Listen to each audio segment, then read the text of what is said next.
Social মিডিয়ায় দেখা যাচ্ছে অনেক ধরনের পোস্ট সামনে আসতেছে। সেটা হচ্ছে কেউ বলতেছে যে আমি জোয়াবকে মেইল করছি, এর কারণে জোয়াব একটা ডিসিশন নিতে যাচ্ছে। আর একজন বলতেছে যে না, আমাদের কথা শুনছে। কোনো একটা এজেন্সিতে দাবি করে বসছে যে তারা জোয়াবের সাথে কথা বলে তারা সিট বাড়াচ্ছে। আসলে বিষয়গুলো এরকম ঘটেনি। তো আজকের ভিডিওতে দুইটা টপিকে মূলত কথা বলবো। একটা হচ্ছে যে যারা জেএলপিটি পরীক্ষার আবেদন করতে পারেন নাই তারা কি কি করবেন, পরবর্তী করণীয় কি হবে, এবং আদৌ আবেদন করার সুযোগ দেওয়া হবে কিনা, দিলে সেটা কিভাবে। ওকে, এবার আমরা আসি মূল টপিকে, যে আসলে সিট বাড়াবে কিনা। সেই প্রশ্নের উত্তরে বলবো যে হ্যাঁ, অবশ্যই সিট বাড়ানো হবে। তাও অল্প সিট না, প্রায় 5,000 শিক্ষার্থীর আবেদন করার সুযোগ দেওয়া হবে, যদিও আমাদের 5,000-এর বেশি শিক্ষার্থী রয়েছে। এখন আসি এই কাজটা কিভাবে সম্ভব হইলো, বা কিভাবে বাড়াবে বা কবে বাড়াবে। আমি তো হচ্ছে Japanese language trainer, Bangladesh Korea কারিগরি প্রশিক্ষণ কেন্দ্র ঢাকায়ের। তো আমাদের এইখানে প্রবাসী কল্যাণ মন্ত্রণালয়ের সচিব মহোদয়, বিএমইটি ডিজি মহোদয়, পরিচালক মহোদয় সহ আরো অনেক ভিজিটর ভিজিট করতে আসে আমাদের প্রতিষ্ঠানে। তারা আমাদেরকে একটা জিনিস বারবার বলতেছিল যে তোমরা ভালো করে পড়াও শিক্ষার্থীদেরকে, তাদেরকে পাশ করাইতে হবে অনেক বেশি, সবাই যেন জাপান যেতে পারে। তো আমরা তাদেরকে বলছিলাম যে স্যার, আমাদের হচ্ছে শিক্ষার্থীর একটা বড় অংশ আবেদনই করতে পারে নাই, এরা তো আরো 6 মাস পরে পরীক্ষা দিবে। তো এখন পড়াশোনা করে আসলে বেশি পড়াশোনা করার দরকার নেই, বা পরীক্ষায় তো দিতে পারবে না। তো পরে স্যাররা বললেন যে তাহলে পরীক্ষা দিতে পারে নাই বা আবেদন করতে পারে নাই কেন। তখন আমরা বললাম যে আমাদের যে বাংলাদেশে জেএলপিটি পরীক্ষা নেওয়া হয়, সেই পরীক্ষার সার্কুলার দেওয়ার মাত্র 12 ঘন্টার মধ্যে সব সিট ফিল আপ হয়ে গেছে। এখন এটার সমাধান কি হতে পারে?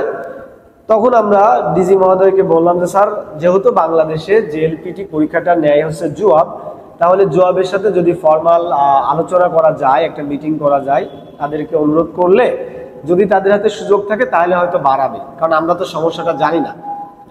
সাথে সাথে ডিজি মহোদয় সহ আরো কয়েকজন ঊর্ধ্বতন কর্মকর্তা তারা জোয়াবের সাথে পরের দিন সকালে মিটিং করে এবং তাদেরকে কাছ থেকে আর কি সমস্যাগুলো জানার চেষ্টা করে।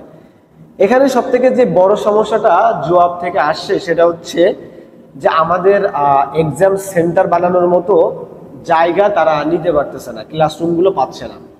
5,000 শিক্ষার্থীকে বসাবে এরকম প্রতিষ্ঠান তারা ভাড়া নিতে পারতেছে না, এটা হচ্ছে মেইন সমস্যা।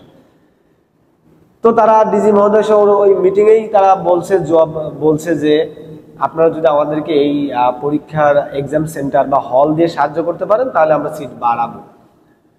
তো এই মুহূর্তে সাথে সাথে ডিজি স্যার বলে ফেলছে যে আমাদের যে ঢাকার মধ্যে টিটিসি গুলো আছে, স্পেশালি বিকে টিটিসি, টিচার্স ট্রেনিং ইনস্টিটিউট, এবং মহিলা টিটিসি এবং জার্মান টিটিসি সহ এই প্রতিষ্ঠানগুলোতে অ্যাটলিস্ট 2,000 থেকে 2,200 শিক্ষার্থীকে বসানো যেতে পারে। এখন তারপরে জোয়াবের থেকে একজন কর্মকর্তা ঠিক গতকাল এই 13 আগস্ট গতকাল আমাদের টিটিসিতে আসছিল, প্রত্যেকটা ক্লাসরুম দেখে গেল, ক্লাসরুমে কতগুলো সিট স্টুডেন্ট বসানো যাবে, এসি আছে কিনা, সাউন্ড সিস্টেম ভালো কিনা, বাইরের থেকে নয়েজ আসবে কিনা, সবকিছু দেখে কনফার্ম করে গেলাম যে আমাদের টিটিসিতেই শুধুমাত্র 1,000 শিক্ষার্থীকে বসাতে পারবে।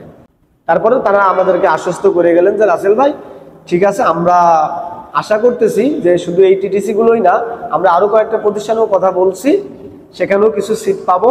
তবে আমরা আশা করতেছি যে 5,000 মতো শিক্ষার্থীর আবেদন করার সুযোগ দিতে পারবো আমরা। এখন অনেকেই মনে করতেছেন যে আপনারা মেইল করছেন, আপনারা রিকোয়েস্ট করছেন, বা আপনাদের কেউ একজন কথা বলছে এই কারণে জব ডিসিশন নিছে, তাহলে ভুল ধারণা। ফেসবুক বা সোশ্যাল মিডিয়ায় যে যত পণ্ডিতগিরি করুক, আসল কাজটা কিন্তু কারোর অধীনেই হয় নাই, এটা হয়েছে শুধুমাত্র প্রবাসী কল্যাণ মন্ত্রণালয় এবং বিএমইটির ঊর্ধ্বতন কর্মকর্তাদের তত্ত্বাবধানে। এবং এই কাজটা যে তারা করছে তারা তো জানতো না, আমরা তাদেরকে জানিয়েছি ফর্মাল একটা ডিসকাশনের মধ্য দিয়ে যে এই সমস্যার সমাধানটা হয়েছে। আমি ফুললি কনফিডেন্ট যে আমাদের বাংলাদেশে যে পরিমাণ জাপানিজ লার্নার্স আছে তাতে 5,000 না তারও বেশি শিক্ষার্থী এখনো জেএলপিটি পরীক্ষার আবেদন করতে পারে নাই। এখন যদি জোয়াব কোনোভাবে 5,000 সিট বৃদ্ধি করে, যে বিকে টিটিসি বা অন্যান্য টিটিসি সহ আরো কিছু ইউনিভার্সিটি, প্রাইভেট বা কলেজের ক্লাসরুমগুলো ভাড়া নিয়ে আমরা 5,000 শিক্ষার্থীকে আবেদন করার সুযোগ দিব, তাহলেও দেখা যাবে যে 2,000 মতো শিক্ষার্থী আবেদন করার সুযোগ পাবে না। এখন প্রশ্ন হচ্ছে যে এই যদি 5,000 শিক্ষার্থীর আবেদন করার সুযোগ দেয় জবাব, তাহলে সেটা কবে দিবে বা কখন দিতে পারে? এই প্রশ্নের উত্তরে আমাদেরকে এক্সাক্ট কোনো ডেট তারা জানায়নি। তারা বলছে যে লাস্টের দিকে আমরা সিটটা বাড়িয়ে দিব, মানে আবেদনের সুযোগটা দিয়ে দিব। সেখান থেকে আমি ধারণা করতেছি যে 22 তারিখ থেকে 30 তারিখ এই সময়টার মধ্যে যে কোনো সময় ওয়েবসাইটটা আবার আপনাদের জন্য ওপেন হয়ে যাবে। এখন আসেন করণীয়, যে আপনাদের যারা জেলপিটি আবেদন করতে পারেন নাই তারা ঠিক কি কি করবেন। ফার্স্ট স্টেপ, আপনি 3060 টাকা আপনার বিকাশ অ্যাকাউন্টে ঢুকিয়ে রেখে দিবেন, এই টাকা তুলবেন না।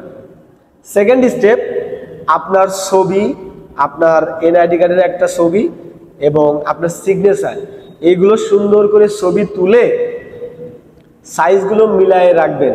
জবের ওয়েবসাইটে গেলে আপনারা সাইজ পেয়ে যাবেন।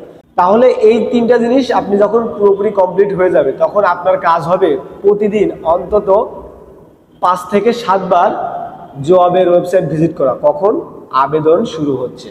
এবং এটা শুরু করবেন আপনারা 18 থেকে 20 তারিখ, অর্থাৎ 20 তারিখের পরে রেগুলার চেক করতে থাকবেন। তাহলে কি হবে, সার্কুলার দেওয়া মাত্রই বা ওয়েবসাইট খোলা মাত্রই আপনারা সাথে সাথে আবেদনটা করে ফেলতে পারবেন। বিকাশ পেমেন্ট করতে পারলে আপনি ধরে নেবেন যে আপনার আবেদনটা কনফার্ম। করতে পারেন আর না পারেন পরে আবার সুযোগ পাবেন, কিন্তু বিকাশ পেমেন্টটা করা মাত্রই আপনি ধরে নেবেন যে আপনি আবেদন করতে পারতেছেন।